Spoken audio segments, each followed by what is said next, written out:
N'empêche, c'est une zinzinerie Twitch, comment ça fonctionne, hein. Si t'es pas un minimum original et que t'as pas quelque chose en plus, jamais personne te regardera, jamais personne t'intéressera à toi ou reviendra sur tes lives. En fait, faut que t'aies vraiment ce truc qui montre que c'est toi, tu vois, que ce soit ta personnalité. Et ce truc-là, bah, j'ai vraiment l'impression que c'est vraiment de plus en plus rare sur, ouais, que ce soit sur Twitch ou même TikTok, en fait. C'est des statistiques qui sont très rares, parfois. Après, je dis pas que c'est pas... Enfin, maintenant, quand tu regardes les personnes qui arrivent sur les plateformes, bah, tu vois, les trois quarts des personnes, c'est juste... sont soit très très forts à un jeu, soit connus d'autre part, très très originaux. Je vais pas parler d'anime, hein, parce que j'en ai parlé dans mon dernier TikTok. Mais grosso modo, c'est très très dur de se démarquer maintenant. Même si tout le monde a envie, évidemment, de se démarquer, bah, c'est quand même très dur, je trouve. Après, perso, j'estime que au bout d'un moment, bah, ça paye forcément, tu vois, que tu donnes, que tu t'investisses, que tu crées carrément un Discord, tout ça à force de persévérance, ça a forcément fonctionné, tu vois. Après, il faut que les gens t'aiment surtout aussi pour ta personnalité. À moins que tu sois le pire des fils de pute, tu auras forcément un jour ton public, tu vois. Mais bon, pour trouver son public, c'est pas en 2 semaines que tu vas le trouver, ça, c'est sûr. Donc il faut travailler sur ses vidéos, apprendre plein de choses. En fait, il faut être un peu multitâche,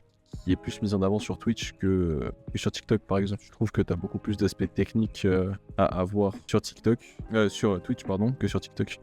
Eh, en ce moment, je suis en live tous les jours, alors n'hésite pas et passe me dire bonjour, chef.